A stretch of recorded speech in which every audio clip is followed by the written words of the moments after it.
Hey booktubers, I thought I'd try a little bit different background. It's not, I guess it's the same background, but it's a little closer to the books that you normally see behind me, and I'm actually standing, so it's like I'm using a tripod and trying to get this all just right. I'm not sure. And what I might do is like move over to the right or the left or something a little, change it up a bit. That way you can see some of the books behind me. I don't know how well you can make them out in this video since it's a standard definition video, not a high definition. I'd like to get the high definition one, but you know, finances and all that. Anyway, this is the This and That book tag that was started by AurasBookBox channel, and I saw it basically. DannyMarksYA is the one who did the tag that I saw, and then he referenced back AurasBookBox as the originator of the tag. So I don't do too many of these tag videos. I'm not even sure I've done any. I'll have to go back and actually look. So there are 14 questions, and let's get started. I have to use my old people's glasses because even though I wrote them down, it's still not big enough. Audiobook or book in hand. I have done both. My opinion is that I like audiobooks, but much like Danny Marks, if the narrator kind of you know, drives me a little crazy, or I don't like the tone. Sometimes the narrators can be very, very monotone, and it'll shut me down, shut me off, whatever. I'll shut it off. So one that I have tried to listen to recently is I subscribe to the Sirius XM, and on there they have a book channel, and I really enjoy it from time to time. The Name of the Wind is currently being played by Patrick Rothfuss, and I have that book you know, on my wish list to be read hopefully fairly soon. The narrator on that one was very, very monotone and almost sounded like he was reading it like you would read a nonfiction book, which is another question down here. And I listened to a little bit of it, and since I haven't actually read the book, I decided to go ahead and turn the audiobook off because I didn't want it to ruin the book for me, because I think the book is much better than the way the narrator, which was a man, was reading it, and so I turned it off. One of them that I do highly recommend is Mistress in the Art of Death by Ariana Franklin. I absolutely love that narrator. I did not read the book, but she has an English accent, and it's just very, very good, and I thought really enhanced the book. So there's one if you want to try one that I enjoyed. Question 2 is soft cover or hardback. Well, I guess a lot of you probably already know that I absolutely love hardbacks. I will get soft covers if that's the only thing that it's available in, or if I like the book cover better. So as you can see, you know, these are some of my leather-bound books here. These are hardcovers in some nonfiction books, but most of the time I will try to get hardcovers.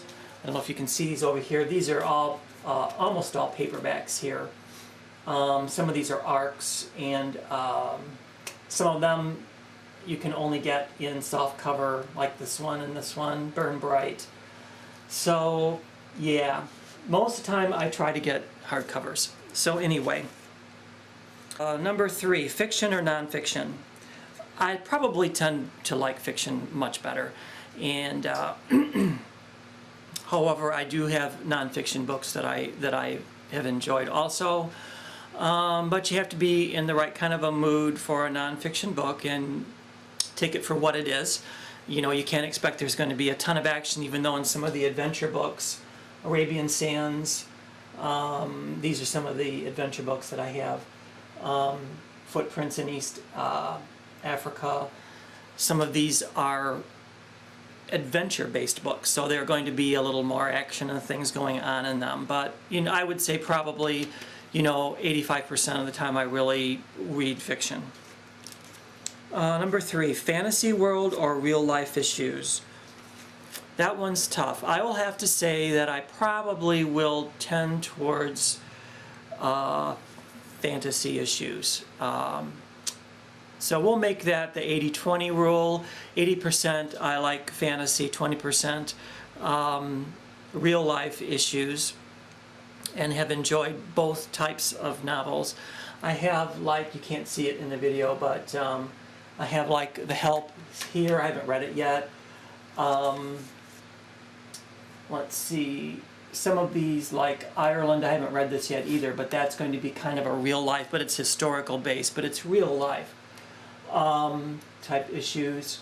I also have like Looking for Alaska, Anna and the French Kiss, which I have to get to yet, but those are real life type books that I'm sure I'm going to enjoy. Let's see, number 5, Harry Potter or Twilight. I, of course, love Harry Potter. Who doesn't? There's probably a few people who don't, but Twilight, I have not read the books yet, but I have seen 3 of the movies, and all I can say is that with the movies I was entertained. So I don't know about the book, so I can't really guess, so I'm going to have to go with Harry Potter on it. Kindle, iPad, or other.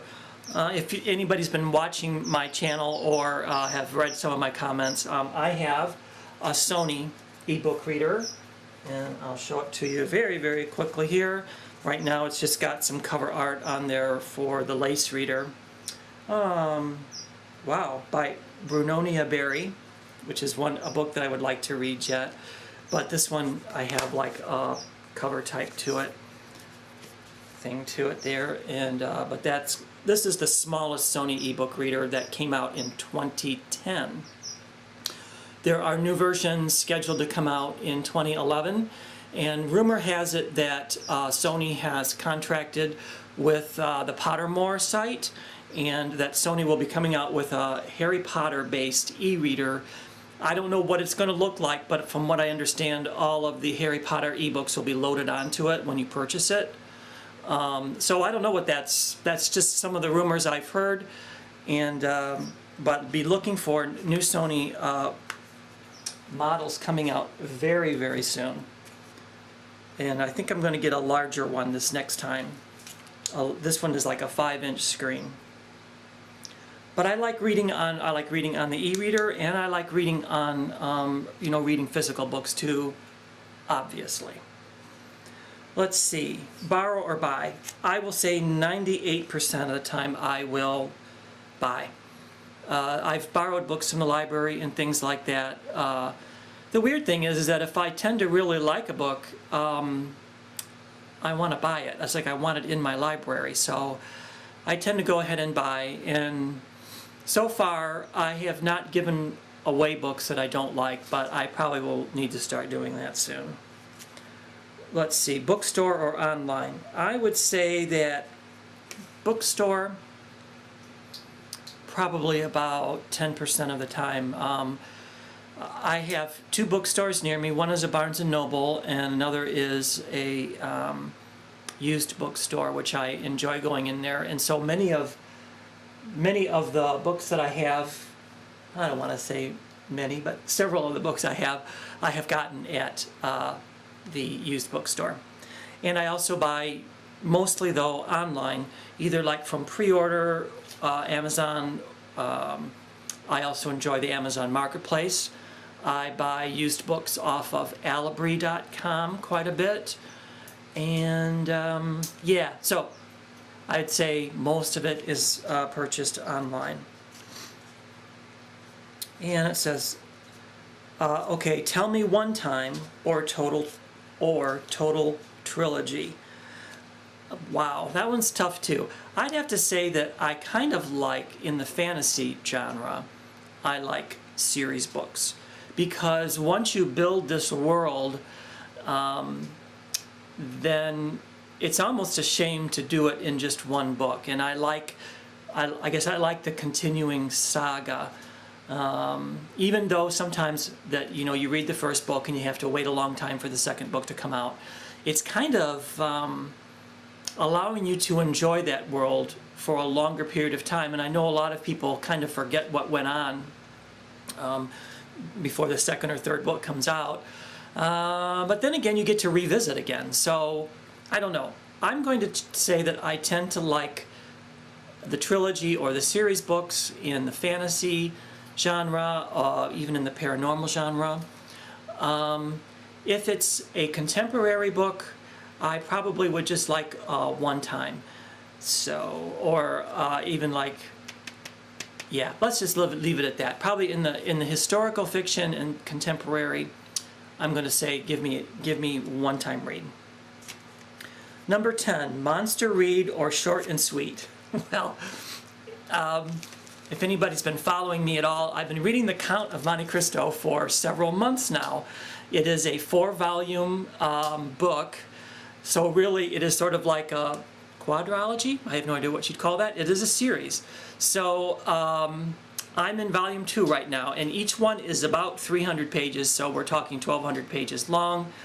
It's a very, very good book. There's a lot of action in it, and I don't know why it's taking me so long to read it, because what I do is I read 2 books at a time, and the other book is usually shorter, so I'm like getting through that and then going on to the next one, and the count is kind of getting pushed back. So I really need to, you know, drive forward with The Count of Monte Cristo and not read the second book.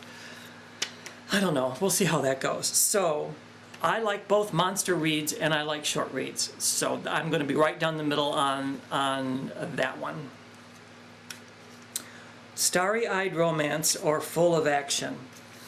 Well, so that's kind of on the, you know, it's on both ends of the spectrum. I like some romance novels, and I like some books that are full of action. One book that is full of action that I personally did not particularly care for was Gone by Michael Grant, and that was action after action after action.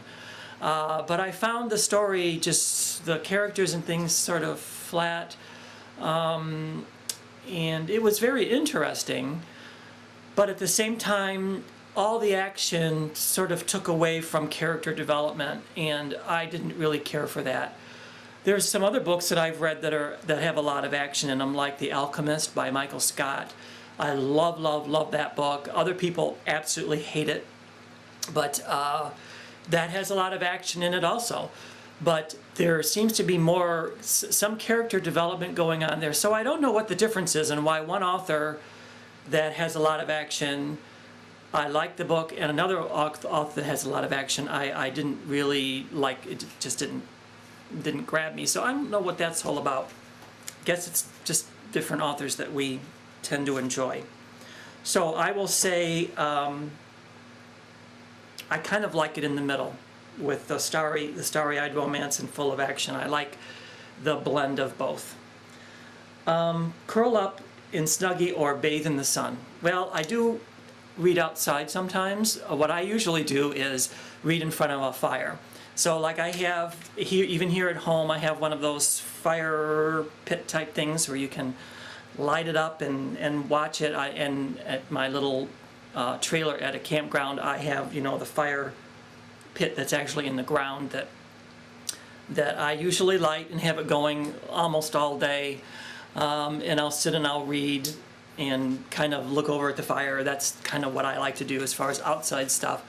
Inside, I'm not sure I like wrapping up in a Snuggie, and even in the wintertime, I don't know. So I would have to say bathe in the sun maybe a little bit more than Snuggie. That's a tough question. Hot chocolate or latte? Well, I would probably pick the latte.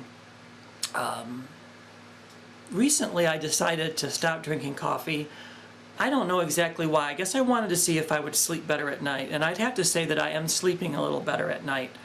But I would drink 2 to 3 cups of coffee during the day at work, kind of a thing. So I just decided to experiment. It's only been maybe a couple months since I stopped drinking coffee, but I do drink iced tea an awful lot, so that does have caffeine in it, but not near as much as coffee. So I don't know. I will have to go with the latte on that. Let's see, number 14, and this is the last question. Read the review or decide for yourself. And that's another really tough question. I'd have to say that I do read some reviews a lot of the times from YouTube. I usually read the book synopsis, either on Goodreads, mostly on Amazon, and that's why I know a lot of you don't like it, but I like it when people do the book hauls and they read the synopsis, because that gives me an idea more of whether I'm going to enjoy the book or not. So a lot of times on the book hauls, I look at the cover, of course, and I think, I really like that cover. And then they'll turn around and read the synopsis or part of the synopsis, or give you just a general feel of what the book is about. And I will decide whether or not I want to purchase the book. So that's kind of what I do most of the time. If I decide I want to read a book, for the most part, and it's not 100%, I won't watch a review on it because I want to get my own take as to whether I want to choose the book or not. So if someone says they don't like it, like a review I saw, The Alchemist, the person actually threw the book across the room because they absolutely hated it. And I just sort of laughed. I thought, I'm going to try it anyway. And I'm glad I did, because I loved it.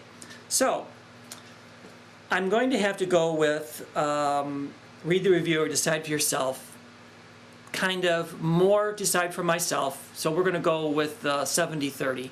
70% I decide for myself, 30% I will read a review and let that person, if I'm on the fence, let that person influence my decision. I hope you enjoyed this book tag, and I'll see y'all later. Bye.